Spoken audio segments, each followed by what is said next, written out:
Assalamualaikum warahmatullahi wabarakatuh. Kenalkan, nama saya Hanif Fadila dari kelas kualitatif 5C dengan NIM 18011050020.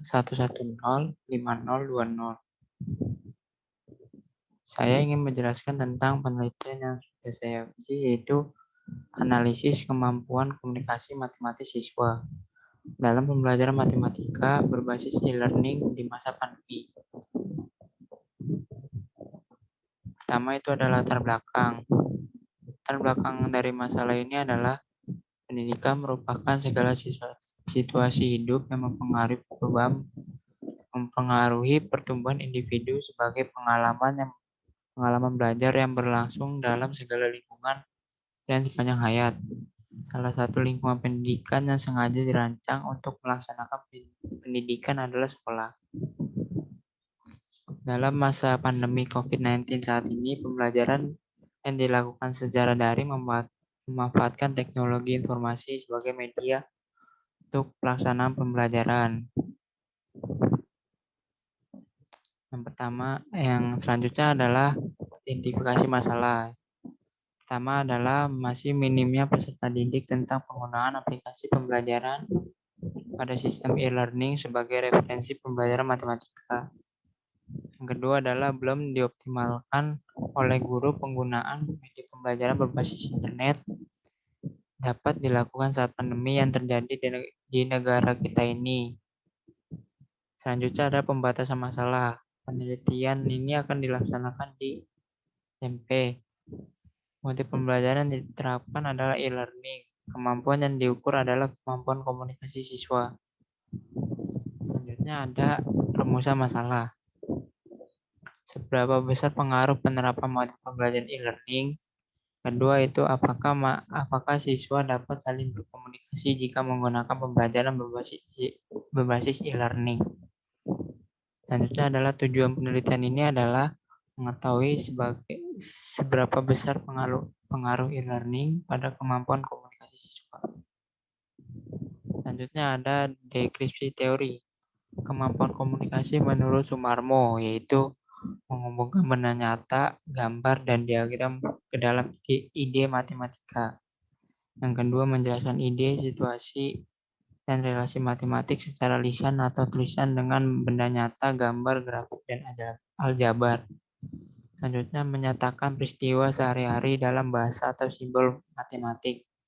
Selanjutnya, ada mendengarkan, berdiskusi, dan menulis tentang matematika. Terakhir adalah membaca dengan pemahaman suatu presentasi matematika tertulis. Selanjutnya ada e-learning. E-learning adalah sistem pembelajaran elektronik. Learning adalah bentuk teknologi informasi yang digunakan dalam pendidikan setelah dunia maya.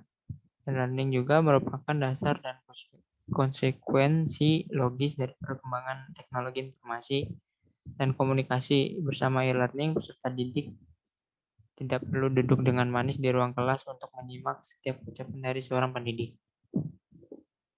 Selanjutnya ada coronavirus. Coronavirus adalah penyakit menular yang disebabkan oleh sindrom pernapasan akut corona. Virus 2 SARS-CoV-2. Penyakit ini pertama kali ditemukan pada Desember 2019 di Wuhan, ibu kota provinsi Hubei, Cina, yang sejak saat itu menyebar secara global. Penelitian yang relevan. Artikel yang disusun oleh Wahid Umar yang berjudul Membangun Kemampuan Komunikasi Matematis dalam Pembelajaran Matematika. Tujuan untuk memberikan gambaran bahwa komunikasi matematis merupakan salah satu jantung dalam pembelajaran, sehingga perlu menumbuh kembangkan dalam aktivitas pembelajaran matematika. Selanjutnya itu ada alur penelitian. Yang pertama yaitu kita melihat tempat yang akan diobservasi, yaitu ke sekolahnya. Kedua itu merancang proposal. Yang ketiga kita menyiapkan penelitian. Yang keempat itu membuat instrumen dan menyusun pertanyaan untuk wawancara. Yang selanjutnya itu melakukan observasi ke sekolah serta wawancara. Selanjutnya itu menyusun data hasil penelitian di protokol. Selanjutnya menganalisis data, dan terakhir adalah menarik kesimpulan. Nah, ini ada tempat dan waktu penelitian. Tempatnya itu di SMA Taman Harapan 1 Bekasi. Ya, latar penelitian meneliti di SMA Taman 1 Bekasi karena sebagai tempat penelitian untuk menguji judul yang sudah dibuat oleh peneliti pada saat terjadinya pandemi COVID-19 yang mengakibatkan cara belajar pun berubah, terutama pada kemampuan komunikasi siswa. Metode dan prosedur penelitian ini adalah menggunakan kualitatif deskriptif, yaitu penelitian yang berasal dari latar belakang atau masalah yang terjadi di masyarakat dituliskan secara deskriptif.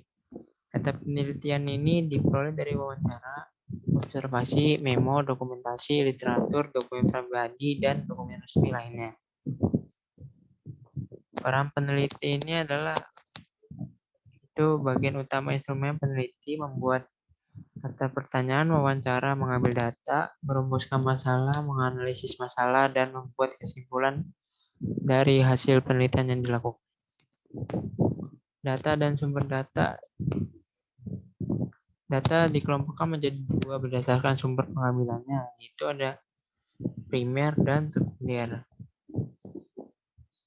Selanjutnya ada teknik dan prosedur pengumpulan data. Yang pertama itu ada observasi. Observasi adalah metode pengambilan data yang dilakukan mengadakan pengamatan yang kemudian dicatat untuk mendapatkan suatu kesimpulan. Selanjutnya ada wawancara. Wawancara adalah sebuah metode pengambilan data dengan melakukan tanya jawab kepada narasumber atau subjek penelitian untuk memperoleh data. Selanjutnya ada dokumentasi. Itu adalah suatu bentuk kegiatan untuk menyediakan berbagai dokumen memanfaatkan bukti yang akurat berdasarkan pencatatan dari berbagai sumber. Selanjutnya ada teknik analisis data, yaitu pertama reduksi, penyajian data, dan penarikan kesimpulan. Oke, sekian penjelasan dari saya. Kurang lebihnya mohon maaf.